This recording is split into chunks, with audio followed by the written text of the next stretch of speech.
Telugu Desam party ఆధ్వర్యంలో Telugu Desam party శాసనపక్ష నేత party working president Revanth Reddy గారి నాయకత్వంలో రైతు బోర్యాత్ర మొదటి దశ ముగింపు కార్యక్రమ సభా వేదికపై ఆశీనులైనటువంటి తెలుగుదేశం పార్టీ పొలిట్ బ్యూరో సభ్యులు రాజ్యసభ మాజీ సభ్యులు శ్రీరామ్ చంద్రశేఖర్ రెడ్డి గారికి, పొలిట్ బ్యూరో సభ్యులు శ్రీమతి ఉమామాధవ్ రెడ్డి గారికి, ప్రధాన కార్యదర్శి శ్రీ రేవూరు ప్రకాష్ రెడ్డి గారికి, తెలుగుదేశం పార్టీ ఎన్నికల కమిటీ అధ్యక్షులు మాజీ మంత్రి వర్యులు శ్రీనిగల పెద్దిరెడ్డి గారికి, అరవింద్ కుమార్ గౌడ్ గారికి, అరికల్ నర్సరెడ్డి గారికి, వేదికపై ఉన్నటువంటి సహచర మిత్రులందరికీ, పాల్గొన్నటువంటి జిల్లా వాసులకు, ప్రధాన కొడంగ వాసులకు కూడా పత్రికా విలేకరుల నమస్కారం తెలియజేస్తూ, రాష్ట్రంలో రైతాంగ సమస్యలను కేసీఆర్ ప్రభుత్వం పూర్తిగా విస్మరిస్తున్నటువంటి కేసీఆర్ ప్రభుత్వానికి కనువిప్పు కావాలని చెప్పని రాష్ట్రంలోని రైతుల పక్షాన తెలుగుదేశం పార్టీ పోరుబాట పట్టు జరిగింది. కేసీఆర్ ప్రభుత్వం మొదటి నాళ్లలోనే రైతుల ఆత్మహత్యలు ప్రారంభమైనాయి. ఆనాడు తెలుగుదేశం పార్టీ రైతు బస్సు యాత్ర పేరు మీద ప్రయాణం చేసి రాష్ట్రంలో ఉన్నటువంటి రైతుల ఆత్మహత్యల కుటుంబాలను కాపాడాలని చెప్పని ఆనాడు పెద్ద ఎత్తున ఉద్యమిస్తే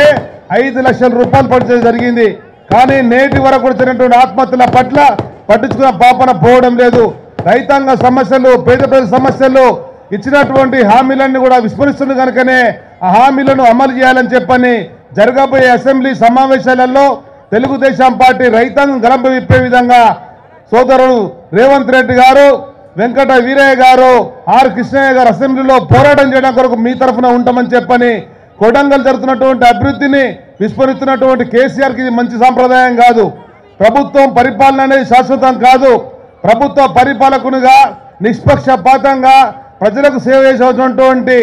కేసీఆర్ గారు కొడంగల్ ఇచ్చినటువంటి గతంలో ఇచ్చిన జీవులన్నీ కూడా అమలు చేయాలని చెప్పని తెలుగుదేశం పార్టీ డిమాండ్ చేస్తూ, కేంద్ర ప్రభుత్వం తీసుకున్నటువంటి పెద్ద నోట్ల రద్దు వల్ల దేశంలో ఉండేటువంటి కేంద్ర ప్రభుత్వానికి లక్షల కోట్ల ఆదాయం రాబోతున్నట్టుగా సమాచారం వస్తున్నది. కనుక అందులో 50%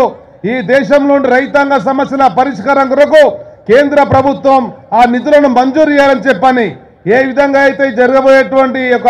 జరుగుతున్నటువంటి పార్లమెంట్లో నల్లధనాన్ని వెలికిన సందర్భంలో 50% కట్టేటువంటి వాళ్లకు 10% లోక కళ్యాణం చెప్తున్నాడో, అదేవిధంగా 25% అందులో రైతుల శ్రేయస్సు కొరకు కేంద్ర ప్రభుత్వం నిర్ణయం తీసుకోవాలని చెప్పని ఈ సభ సందర్భంగా కేంద్ర ప్రభుత్వాన్ని కోరుతూ, కేసీఆర్ ప్రభుత్వం రైతాంగ సమస్యల పరిష్కారం కొరకు ముందుకు రావాలని చెప్పని డిమాండ్ చేస్తూ జరగబోయేటువంటి అసెంబ్లీ సమావేశాలలో మీ పక్షాన ఉంటాం. ఈ ప్రారంభమైనటువంటి పోర్ యాత్ర ఇది ప్రారంభం మాత్రమే. కేసీఆర్ ప్రభుత్వం కనువిప్పేంత వరకు, కేసీఆర్ ప్రభుత్వంలోని నిధులు సక్రమంగా పనిచేసేంత వరకు ఈ ప్రభుత్వం చేసేటువంటి అవినీతి అక్రమాలను ఎండగట్టడానికి తెలుగుదేశం పార్టీ ఎప్పటికీ ముందుంటుందని చెప్పని 2019లో